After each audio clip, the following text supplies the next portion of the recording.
तो नमस्कार, दुआ सलाम, राम राम मेरे दोस्तों। मैं आपके सामने बताने वाला हूँ क्रेडिट कार्ड के बारे में जो भी जानकारी आपको होनी चाहिए। तो सबसे पहले शुरू करने से पहले मैं आपको बता देता हूँ किस तरह से क्रेडिट कार्ड एक मायाजाल का काम करता है आपको फंसाने के लिए, और किन बातों का ध्यान रखते हुए आप इस मायाजाल से बच सकते हैं, अपने आप को सिक्योर रख सकते हैं। तो बिना किसी देरी किए हुए हम स्टार्ट करते हैं। ये मेरे पास एक क्रेडिट कार्ड है और दूसरी साइड मेरे पास एक डेबिट कार्ड है। तो डेबिट कार्ड जो होता है मुझे मेरे बैंक अकाउंट के साथ एज ए कॉम्प्लीमेंट्री दिया जाता है, जबकि इसके कुछ चार्ज लिए जाते हैं। तो पता नहीं किस लिए वो इसको कॉम्प्लीमेंट्री बोलते हैं। तो जो डेबिट कार्ड है इसको मैं यूज कर सकता हूँ अपना एटीएम से कैश विड्रॉ करने के लिए, या फिर ऑनलाइन कोई भी पेमेंट करने के लिए, जैसे कि मेरा इलेक्ट्रिसिटी बिल हो गया, रिचार्ज हो गया, ऑनलाइन कोई भी शॉपिंग वेबसाइट पे मैं पेमेंट कर सकता हूँ इस डेबिट कार्ड की सहायता से। दूसरा, फ्यूल्स के लिए पेमेंट कर सकता हूँ। तो मैं ऑनलाइन और ऑफलाइन इस डेबिट कार्ड को यूज कर सकता हूँ अपने अकाउंट से रुपए कटवाने के लिए। तो जो मेरे अकाउंट में रुपए होंगे वो डेबिट कार्ड की सहायता से कट जाएंगे और मुझे जो आइटम चाहिए होता है वो मिल जाएगा। दूसरी साइड ये होता है क्रेडिट कार्ड। क्रेडिट कार्ड एक तरह से लोन का काम करता है। क्रेडिट कार्ड के लिए आपको किसी भी बैंक में अकाउंट खुलवाने की जरूरत नहीं पड़ती। क्रेडिट कार्ड एक तरह से लोन का काम करता है। ये हमें किसी भी एक फिक्स अमाउंट का लोन दे देंगे और उस क्रेडिट कार्ड की सहायता से हम उस लोन को विड्रॉ कर सकते हैं ऑनलाइन पेमेंट्स के लिए, ऑफलाइन के लिए, या फिर एटीएम से कैश निकालने के लिए भी कुछ क्रेडिट कार्ड यूज होते हैं। लेकिन आप क्रेडिट कार्ड को कैश निकालने के लिए एटीएम से कभी भी यूज मत करना। क्यों यूज मत करना, इसके बारे में मैं आपको आगे बताऊंगा। तो उम्मीद है कि आप लोग डिफरेंस समझ चुके हैं डेबिट कार्ड और क्रेडिट कार्ड में। डेबिट कार्ड मेरे बैंक अकाउंट के साथ मिलता है। जो मेरे पास रुपया है मेरे बैंक अकाउंट में, उसको यूज करने के लिए मैं डेबिट कार्ड का इस्तेमाल कर सकता हूँ और अपना रुपया कटवा सकता हूँ। दूसरा, क्रेडिट कार्ड जो एक लोन की तरह मुझे बैंक की ओर से दिया जाता है, इसको यूज करके मैं 40 से 50 दिन तक के लिए इंटरेस्ट फ्री पीरियड के लिए उस लोन को यूज कर सकता हूं और उस अमाउंट को वापस से भर के फिर से मैं क्रेडिट कार्ड का इस्तेमाल कर सकता हूं। इसके बाद अगर मैं बात करूं क्रेडिट कार्ड की बनावट की, तो क्रेडिट कार्ड और डेबिट कार्ड दोनों साइज में एक जैसे ही होते हैं और दोनों पे ही 16 डिजिट का नंबर लिखा होता है, जो हर क्रेडिट कार्ड या डेबिट कार्ड का यूनिक होता है। दोनों पे ही एक्सपायरी डेट लिखी होती है, जब तक के लिए ये क्रेडिट कार्ड या डेबिट कार्ड वैलिड है। दोनों पे ही सीवीवी नंबर होता है जो बैक साइड होता है मेरे क्रेडिट कार्ड के, और दोनों पे ही हेल्पलाइन नंबर लिखा होता है बैंक्स का। जिस भी बैंक का डेबिट कार्ड या क्रेडिट कार्ड है, पीछे की साइड पे हेल्पलाइन नंबर लिखा जाता है। तो जब भी आपको कोई भी क्रेडिट कार्ड प्राप्त होता है तो उसके पीछे जो भी हेल्पलाइन नंबर लिखा हो उस पर कॉल करके आप अपने क्रेडिट कार्ड को एक्टिवेट कर सकते हैं। तो अगर हम बात करें कि क्रेडिट कार्ड के बेनिफिट्स क्या हैं, क्यों मुझे क्रेडिट कार्ड लेना चाहिए, तो मैं बता दूं कि मैं क्रेडिट कार्ड को यूज करता हूं बहुत ज्यादा फायदा उठाने के लिए। तो पहला इसका फायदा होता है कि आप इंटरेस्ट फ्री पीरियड के लिए लोन आपको मिल जाता है। 40 से 50 दिन आपको होंगे, उस अमाउंट को दोबारा से भर दीजिए यूज करने के बाद। तो एक तरह से आपको इंटरेस्ट फ्री लोन मिल जाता है क्रेडिट कार्ड की सहायता से। दूसरा बेनिफिट क्रेडिट कार्ड का है, इसमें हमें बहुत सारे कैशबैक्स भी मिलते रहते हैं। कैशबैक डायरेक्टली हमारे क्रेडिट कार्ड में डिपॉजिट हो जाता है। तीसरा जो क्रेडिट कार्ड का बेनिफिट है वो है मेरा रिवॉर्ड पॉइंट्स का। अब ये रिवॉर्ड पॉइंट्स जो है दो तरीके से मिल सकते हैं। पहला, मुझे हर स्पेंड पे, यानी जो भी मैंने खर्चा किया उस पे मिल सकता है 2% या 3% या 4% तक, 2.5%, 1.5%, जो भी है। बैंक का अलग अलग पॉलिसीज होती है। दूसरा रिवॉर्ड पॉइंट्स मुझे मिल सकता है माइलस्टोन अचीव करने पे, यानी मान लीजिए मैंने साल में क्रेडिट कार्ड से 3 लाख, 5 लाख, 8 लाख, 10 लाख एक उनका टारगेट होता है। अगर वो अचीव कर लिया तो एक बल्क अमाउंट में मुझे रिवॉर्ड पॉइंट्स मिल जाते हैं। चौथा जो क्रेडिट कार्ड का बेनिफिट है वो है वेलकम वाउचर, यानी कि अगर आप किसी भी क्रेडिट कार्ड से पहली बार जुड़ रहे हैं तो बैंक जो है आपको वेलकम वाउचर के रूप में या तो डायरेक्टली कुछ ना कुछ कैशबैक दे सकती है, या फिर आपको किसी भी ब्रांड का वाउचर दे सकती है। उसको आप उस रिटेल आउटलेट पे जाके या फिर ऑनलाइन भी यूज कर सकते हैं उस वाउचर को शॉपिंग के लिए।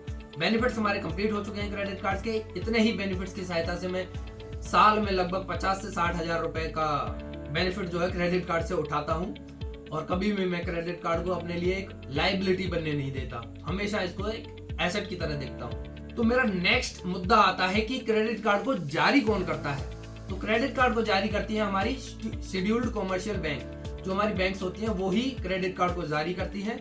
बैंक्स में मेरा ये जो बड़ी बड़ी मेजर बैंक्स हैं, एक्सिस हो गया, एसबीआई हो गया, पीएनबी हो गया, या फिर एचडीएफसी हो गया, आईसीआईसीआई हो गया, येस बैंक हो गया, आरबीएल हो गया, ये सारी बैंक्स आती हैं। उसके अलावा स्मॉल फाइनेंस बैंक भी क्रेडिट कार्ड को जारी कर सकती है। और बैंक क्रेडिट कार्ड को जारी करने के लिए क्रेडिट कार्ड के डिफरेंट प्लेटफॉर्म्स बने हुए हैं, उनको यूज कर सकती हैं। जैसे मास्टर कार्ड हो गया, वीजा इंक हो गया, अमेरिकन एक्सप्रेस हो गया, और इस तरह से जो भी प्लेटफॉर्म्स हैं उनके साथ मिलके बैंक हमारी क्रेडिट कार्ड जारी करती है। तो कई बार आप देखोगे कि क्रेडिट कार्ड के ऊपर वीजा या मास्टर कार्ड की ब्रांडिंग इस तरह से लिखी आती है। ये मेरा वीजा कार्ड है तो वीजा की ब्रांडिंग है इसके ऊपर, और ये मेरा मास्टर कार्ड है तो इस पे मास्टर कार्ड की ब्रांडिंग है नीचे। तो अभी इंडिया में जो है मास्टर कार्ड और अमेरिकन एक्सप्रेस को शायद बैन कर दिया गया था क्योंकि उन्होंने कुछ डेटा की नॉर्म्स को फॉलो नहीं किया था। इसी सिचुएशन को डील करने के लिए इंडिया ने खुद का एक प्लेटफॉर्म बनाया है जो है रूपे। तो आप देखेंगे कि अभी जो नए क्रेडिट कार्ड या डेबिट कार्ड जारी किए जा रहे हैं उन पे ज्यादातर रूपे की ब्रांडिंग है। रूपे जो है इंडिया का खुद का ऑनलाइन पेमेंट प्लेटफॉर्म है जिसकी सहायता से बैंक जो है उसके साथ टाई अप करके अपने क्रेडिट कार्ड या डेबिट कार्ड जारी कर रही है। तो अब इसके बाद बात सामने आती है कि भैया क्रेडिट कार्ड इतना ज्यादा बेनिफिट दे रही है, कैशबैक दे रही है, रिवॉर्ड पॉइंट्स दे रही है और वाउचर्स दे रही है और इंटरेस्ट फ्री पीरियड दे रही है, जिसमें लोन एक तरह से कोई भी लोन फ्री तो दिया जाता नहीं है, लेकिन ये किस तरह से 40 से 50 दिन का इंटरेस्ट फ्री पीरियड दे रही है। तो यहाँ पे बात सामने आती है कि क्रेडिट कार्ड कमाती कैसे है।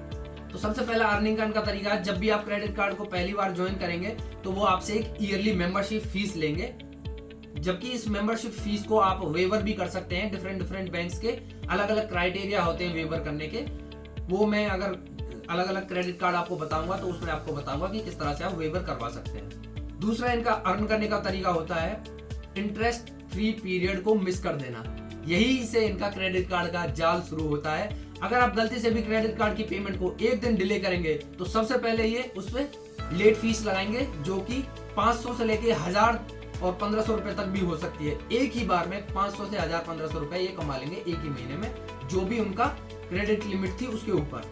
उसके अलावा अगर आपने क्रेडिट कार्ड का बिल फिर भी पे नहीं किया तो उसके ऊपर भी 3.5% से लेके और 5% तक ये इंटरेस्ट लगा सकते हैं ईयरली। तो ये बहुत ज्यादा इंटरेस्ट हो जाता है। इस तरह से तो आदमी फंस जाता है बहुत ज्यादा, और इन्हीं कंडीशनों की वजह से आदमी इसके मायाजाल में फंसता चला जाता है। दूसरा इनका जो तरीका होता है क्रेडिट कार्ड का फंसाने का, वो होता है कि आपको एक मिनिमम अमाउंट ड्यू दे देते हैं। यानी कि आपने क्रेडिट कार्ड से अगर 50,000 यूज किए हैं तो बोल देंगे कि minimum amount to payable is 5,000 रुपए, यानी कि 5,000 रुपए आप मिनिमम भर दीजिए और हम आपको लेट फीस नहीं लगाएंगे। लेकिन उसको आप देखेंगे तो उसके ऊपर जो इंटरेस्ट लगेगा वो 3.5% से लेके 5% तक जब लगेगा तो इतना ज्यादा इंटरेस्ट लग चुका होगा कि आपको पता ही नहीं चलेगा कि आपके रुपए जा कहाँ रहे हैं मंथली। तो हमारा जो लास्ट पॉइंट आता है वो आता है क्रेडिट कार्ड किस तरह से मायाजाल है। पहला मायाजाल मैंने आपको बता दिया कि आपको एक मिनिमम अमाउंट टू ड्यू के लिए बोल देंगे कि आप इतना भर दीजिए, हम आपके ऊपर कोई भी लेट फीस नहीं लगाएंगे। लेकिन उसके ऊपर जो इंटरेस्ट लगाएंगे 3.5% से लेके 5% तक, उसमें आपकी लग जाएगी अच्छे से, और आपकी जो मंथली सैलरी होगी वो मिनिमम ड्यू भरने में ही चली जाएगी। ऐसा होता है मेरे कई सारे फ्रेंड्स के साथ, इसलिए मैं बोल रहा हूँ। तो इस मायाजाल से बचा कैसे जा सकता है? क्रेडिट कार्ड को आप किस तरह से जेन्युइनली अपने फायदे के लिए यूज कर सकते हैं? इसके लिए पहला सबसे इम्पोर्टेंट थिंग है कि आप कभी भी क्रेडिट कार्ड को एटीएम से कैश निकालने के लिए यूज मत करना। क्योंकि अगर आप एटीएम से कैश निकालने जाओगे, अगर आप मान लो आप 2,000 रुपए भी निकालते हैं तो उसके ऊपर 500 से लेके 1000 रुपए चार्ज वैसे ही लगा देते हैं वो लोग। अगर इसको बोलते हैं कैश एडवांस फीस, यानी कि अगर आपने एटीएम से कैश निकालना है तो उसके लिए ये कुछ फीस लेते हैं। तो पहला, कभी भी एटीएम से कैश मत निकालना। दूसरा जो आता है वो है कि क्रेडिट कार्ड को आप तभी यूज करो और उतना ही अमाउंट यूज करो जितना अमाउंट आपके बैंक में है ऑलरेडी। यानी कि मान लीजिए अगर आपको कोई भी चीज खरीदनी है तो आपको पता होना चाहिए कि आपके बैंक अकाउंट में उतने रुपए हैं, ताकि आप टाइम आने पे क्रेडिट कार्ड का बिल भर सको और इसके मायाजाल से बच सको। तो ये 2 मेजर टिप्स हैं जिनको आप ध्यान में रखते हुए अपने क्रेडिट कार्ड के जाल से बच सकते हैं। इसके बाद जो हमारा लास्ट पॉइंट आता है, जिसके बारे में आप जानने के लिए उतावले हो सकते हैं, क्योंकि मैं क्रेडिट कार्ड से बहुत ज्यादा बेनिफिट उठाता हूँ साल में, वो बेनिफिट मैं आपको टाइम पे बताता रहूंगा किस तरह से, कौन से कार्ड से कितना बेनिफिट मैं उठाता हूँ। तो क्रेडिट कार्ड को बनवा कौन सकता है, इसके लिए मैं आपको बताऊंगा 2 बातें। पहला, एज। तो मिनिमम एज भी एक क्राइटेरिया होता है क्रेडिट कार्ड के लिए, क्योंकि अगर आप 19 या 18 या 20 की एज में अगर आप क्रेडिट कार्ड के अप्लाई कर रहे हो तो आप उतने ज्यादा मेच्योर नहीं होते हो फाइनेंशियल मैनेजमेंट के लिए, तो इसलिए क्रेडिट कार्ड कंपनी या फिर बैंक जो होती है वो क्रेडिट कार्ड आपको इश्यू नहीं करती। तो मिनिमम एज मेरे हिसाब से जो मैंने ऑब्जर्व किया वो है 21। दूसरा है सिबिल स्कोर। CIBIL स्कोर जो होता है मेरा, ये फाइनेंशियल इंस्टीट्यूशंस या बैंक्स जो है मेंटेन करती हैं आपकी पिछली हिस्ट्री को देखते हुए कि आपने कहीं से कोई लोन ले रखा है या फिर आपका कहीं से पहले से कोई लोन रुका हुआ है, तो उसके हिसाब से आपका एक स्कोर बनता है। एक तरह से आपको मार्क्स दिए जाते हैं आपकी फुल्ली पेमेंट्स टाइमली करने के लिए। तो अगर आपका सिबिल स्कोर 750 प्लस है तो आपको आसानी से कोई भी क्रेडिट कार्ड मिल सकता है। सिविल स्कोर क्या होता है और किस तरह से मेंटेन किया जाता है इसके बारे में हम कभी और बात करेंगे। लेकिन अगर आपका सिविल स्कोर कुछ भी नहीं है और पहले से आपको पास ना कोई क्रेडिट कार्ड था ना कोई लोन चल रहा था, तो उस कंडीशन में आप क्रेडिट कार्ड कैसे बनवाएंगे? उसके लिए हमारे पास एक ऑप्शन है, वो है सिक्योर्ड क्रेडिट कार्ड का। सिक्योर्ड क्रेडिट कार्ड क्या होते हैं, कैसे हम अप्लाई कर सकते हैं, इसके बारे में हम नेक्स्ट वीडियो में बात करेंगे। तो तब तक के लिए धन्यवाद। और वीडियो अगर आपको अच्छा लगा हो तो उसको शेयर कीजिए, लाइक कीजिए, सब्सक्राइब कीजिए और इस गरीब आदमी का थोड़ा भला कर दीजिएगा। Thank you.